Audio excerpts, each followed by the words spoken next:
Everyone. We're glad to have you here today. I have as my guest for my UCLA interviews a very special person, Mary Byington.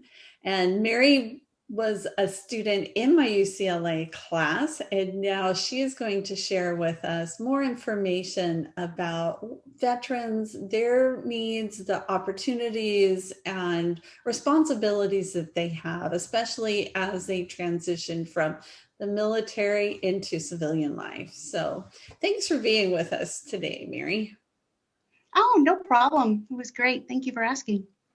So one of the things we want to know, first of all, is share with us your experience of being a veteran. I know you are a veteran and your husband was a veteran. So tell us a little bit more about that. How did you come to join the military, and what was your motivation and your dream for when you went into the military?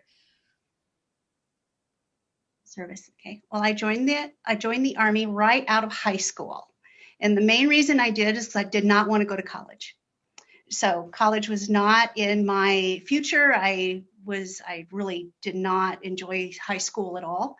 So I was just looking to leave and do something exciting.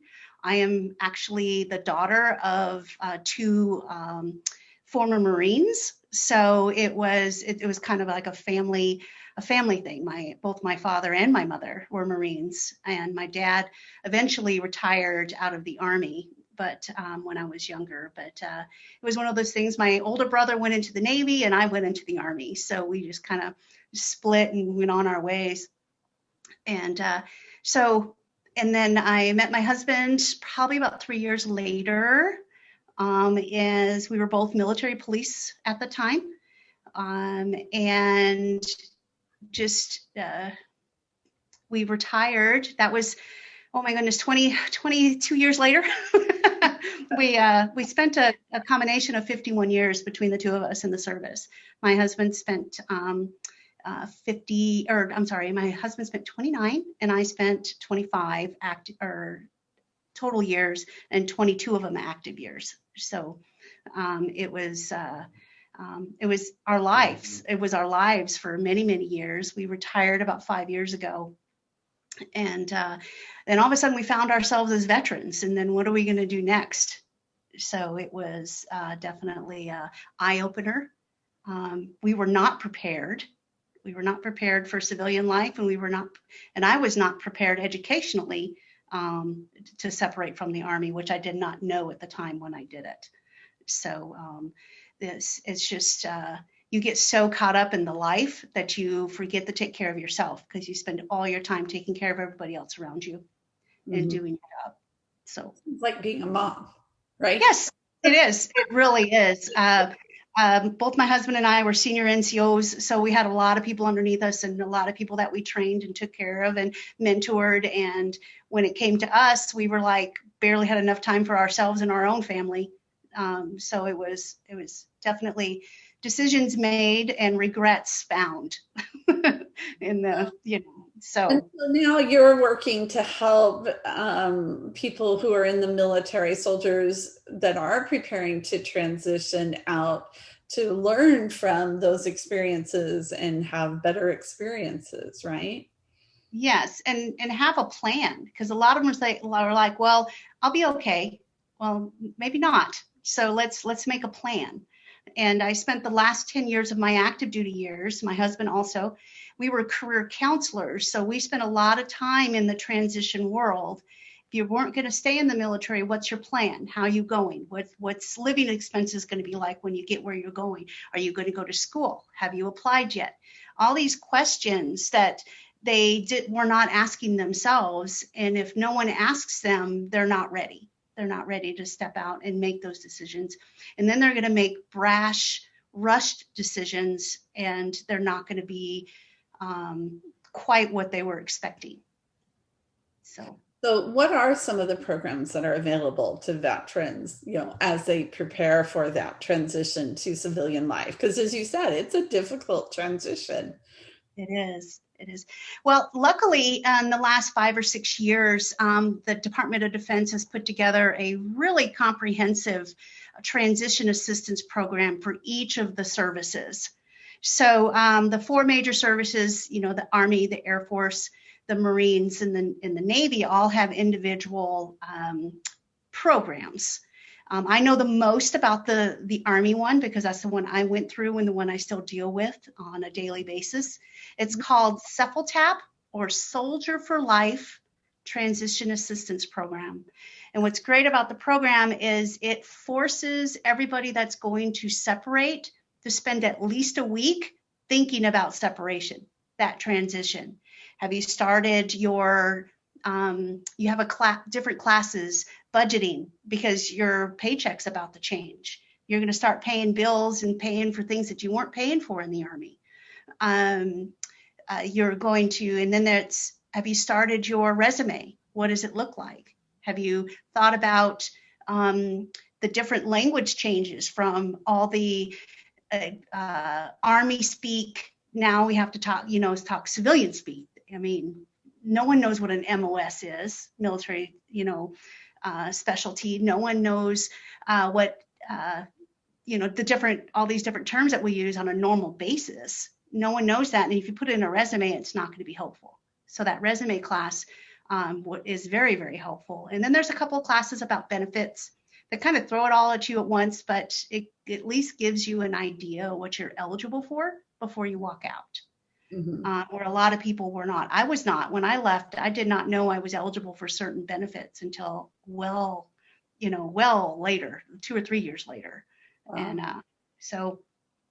And the great thing about these programs is that soldiers and the airmen, they can use it even after they've transitioned. So it's not something that you get through a week and then you're done. There's online classes, there's different forums. You can go in there and connect with other service members.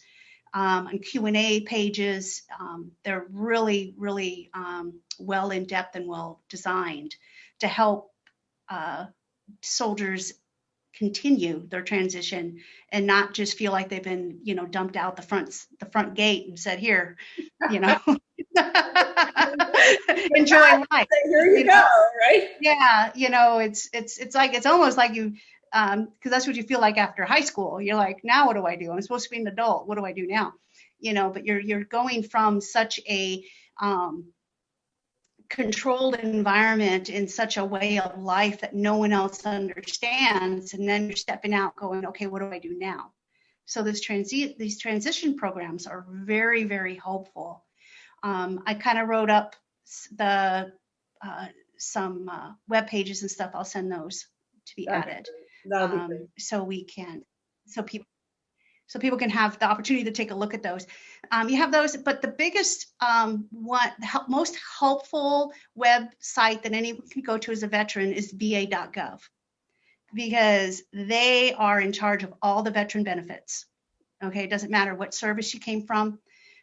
They post all the changes, all the updates, different law changes. Everything is there. You just got to go in, register, and just constantly go in there and take a look, because everything is posted there. I think that if that was the only website I give a veteran, would be va.gov, because it covers every benefit, your education benefit, your military healthcare benefits. I mean, your everything. It covers everything. So it's really a great resource for veterans.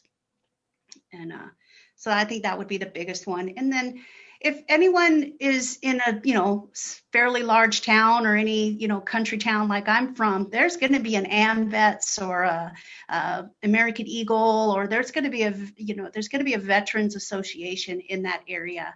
Go and visit. I mean, they have resources too for you to use and help veterans to reach out and get more, information about their benefits, how to better use them.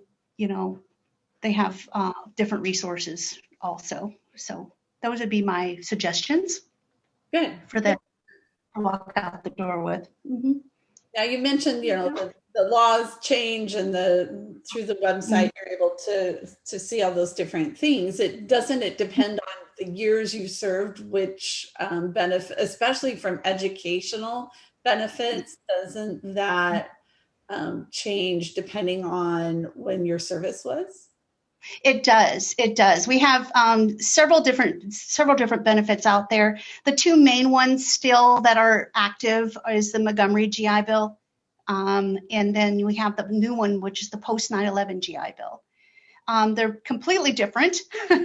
When I actually first joined the military, I was offered the Montgomery GI Bill. So I paid $100 a month for a year, and then they matched it with whatever, and I had a certain amount of money when I was done. Post 9/11 came around, obviously after 9/11, and for all of us active duty soldiers, reservists that were active duty at the time, during all this time, you were qualified for the post 9/11 GI Bill. All the new soldiers or the new service members coming in, they got it automatically. But all of us older soldiers, we got to choose if we were going to transfer it to the post 9/11 GI Bill or not. So it just matters on what our goals were and what we were going to use it for. So there was a couple of things. The biggest difference between the two is the Montgomery GI Bill was for the soldier only or the service member only. The post 9/11 it was eligible to be transferred to family members if the service member was willing to commit more time to their service. So for me, when I transferred mine to my daughter, I committed another 2.5 years because that was what the law was at the time. The law now is that anybody that transfers it owes the service, or in the Army, owes them 4 years. Oh. So it's just, what are you willing to commit to give that GI Bill to 2-3-year-old that's not going to use it until they're 18, if at all, So it's just one of those things to think about when you're looking at benefits. Can you use part of it for yourself and then save some for your children or family member? You can, but you have to make those decisions while you're active duty. So if you're going to use it for your children, like I did, I transferred it while I was active duty. I spent my 4 years. And then since I transferred it to her, I can still move it around as long as I didn't take all of it from my daughter. She was still able to use pieces and parts. So she used 9 months of mine to finish her LPN. Oh, nice. So, but then I got to keep the 27 that was left over or something like that. Yeah. 27 months left over. So to use for myself. So it was, well, it sounds pretty, it's a good program. It's nice that it extends to, beyond just the service member themselves. So, but it sounds pretty complicated. It is. It can be very complicated. That's why it's so important that veterans talk to their military services department in their individual schools that they're going to, but to talk to their career counselor or their transition team before they separate. So they make sure that they've made that decision. Am I separating without transferring it, or is staying in the Army or in the military longer worth, transferring it? So a lot of it, hopefully, when I was still a career counselor, that was always part of the conversation from first time I met them, because you counsel them all the way through their careers. And, so it's hard. Those are hard decisions, but they're decisions that are lasting. I mean, so they can be 100% tuition for someone between the age of 18 and 26. I mean, how can you pass that up? Right. Sometimes that's hard to pass up. Right. Yeah. Right. So what questions should, military personnel ask before, as they're preparing, especially if they want to use their higher education benefits? Yeah. Well, probably the best thing is to find out if there's a dedicated military service office or personnel, bless you, in the schools that they're looking into, because that military service office is going to have what we call a VA certifying official. And that's the person that's going to certify their benefits. And they're going to know how much it's going to cost, what keeps you as a full-time student, what is the difference between a full-time student, and what's the difference between an online student and an in-class student, and how those benefits will affect them. So that person right there will have the most up-to-date information outside of the VA themselves, because they are working with that program every day. So that would be my. Colleges have someone in that capacity? I'm sorry, one more time. Do most colleges have someone in that capacity that you can talk to? Yes, because if they're eligible to receive government funds, then they're through benefits, then they have to have a certifying official. Okay. So there is going to be at least one person in their financial aid, in their student accounts. My particular school, we have an actual office that has 2 people in it, plus 2 of us that work offline out of the office. So it's there. I would say most institutions will have them. Okay. Will have them, yes. So what factors are important when military personnel are thinking about that transition, or for us as advisors, we're working with maybe somebody coming out of the military, or recently separated from service? What are some factors that are important to consider when counseling those veterans and finding the right educational options, the right college fit? Yeah. The biggest thing is to understand that veterans are probably looking for the best value, not only for their benefit, but for their time. Okay. So they're not looking to be in school for 4 years and take their summers off. They're looking to get done as quickly as possible so they can move on with their lives. They have other responsibilities. A lot of them will have families, so they don't have a lot of time to dedicate to school. So maybe an online school would be a better fit for them than sitting in a classroom day to day. That's one thing. Another thing is they need to consider where the school is at in the surrounding area. If, elementary schools, do they need elementary schools? What's the cost of housing? Is there job opportunities for either themselves or their spouse? Is there ways that they can, because the benefit doesn't pay for everything. Right. So they still got to support themselves and their family. They're not going to be really big on extracurricular activities. So big colleges with a lot of different things is probably not going to be the bigger draw. They probably want to be associated with a bigger college, but probably be most likely online. Maybe the younger soldiers coming out after they spent 2 or 3 years in, that's kind of a different world. I mean, it's a different niche. They might be looking for those extracurricular activities and to get that social interaction and just feel like they're back in the civilian world.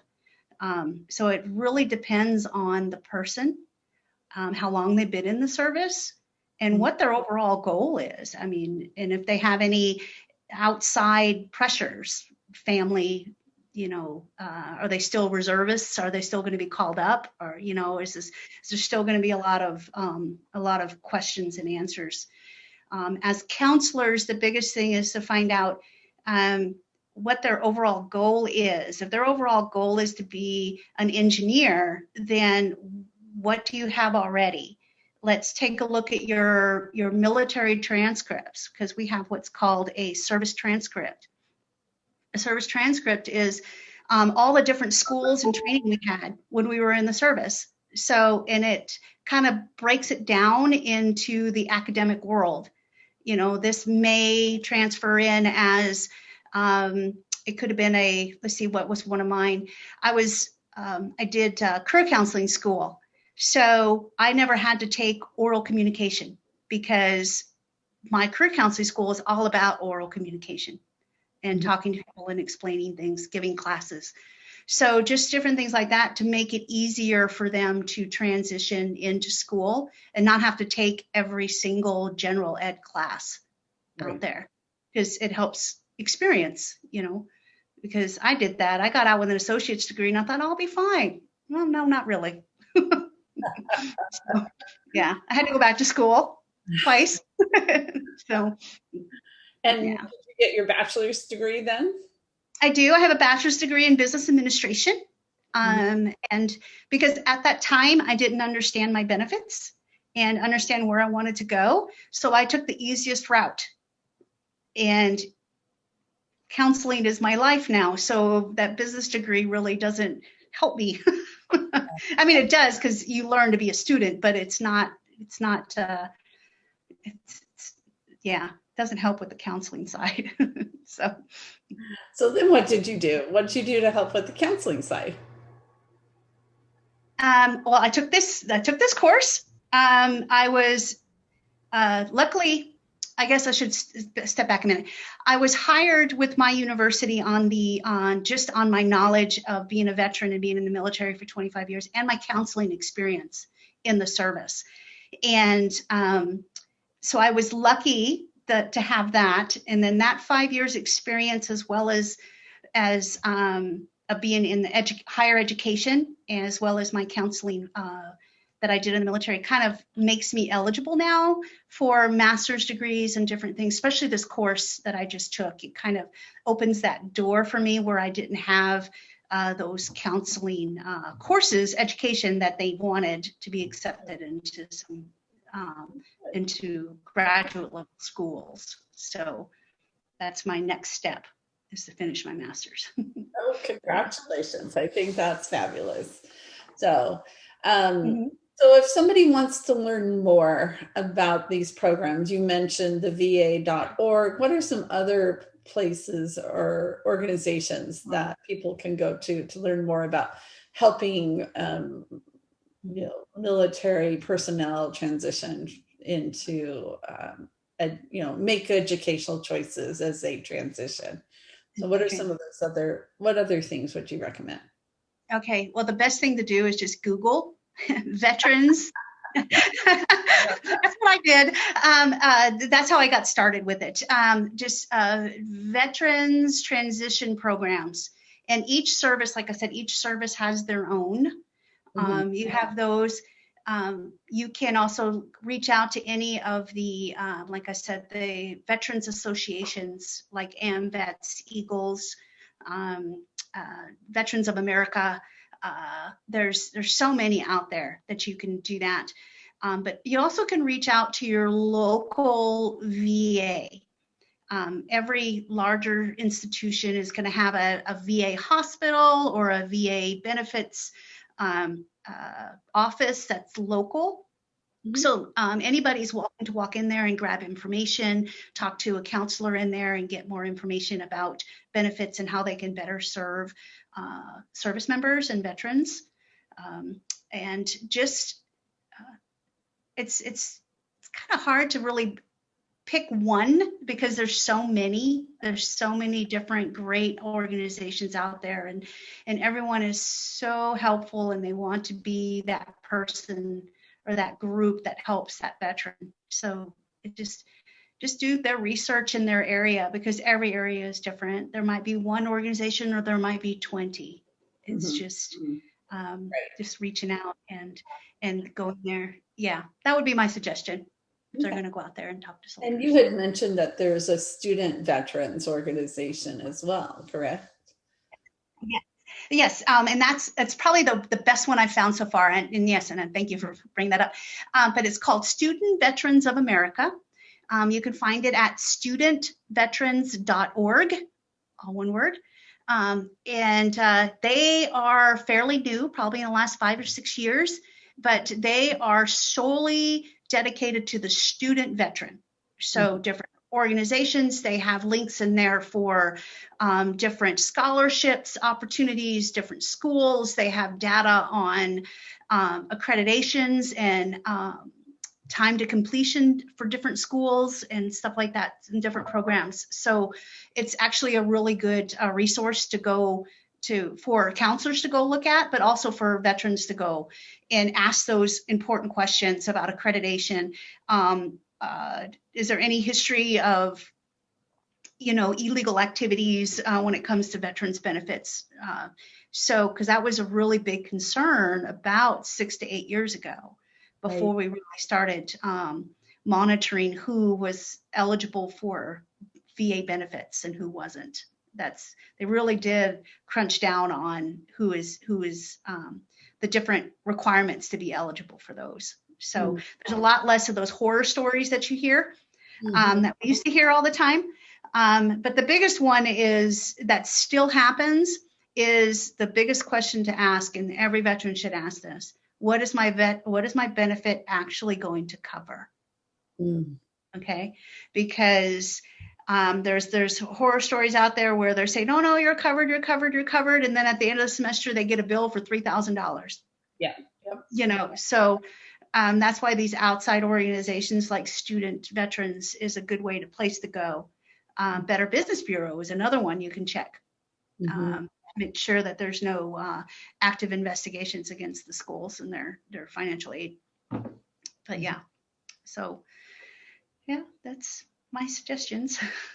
Very good. Well, thank you. We find, coming from your knowledge and experience, it's very valuable to have, and helps us as counselors and advisors to be able to assist students, and especially, we want to honor those that have served our country and be able to help them take that next step and be as educated and as informed as we possibly can. So, Mary, thank you. And thank you for the resources, and thank you for being in the class as well. It's been such a pleasure. No problem. I think I forgot to give you my email address for everybody. It's Mary, Mary .Byington, Byington at gmail. I'm sorry. Oh, let me start that one over. Mary.Byington 71 @gmail.com. Just aged myself, but that's okay. Yeah, that's the best way to contact me. My work email is mrbyington @umary.edu. So either one of those will work out, and I will be happy to answer any questions, give resources, anything else they like that. Sounds great. Thank you, Mary.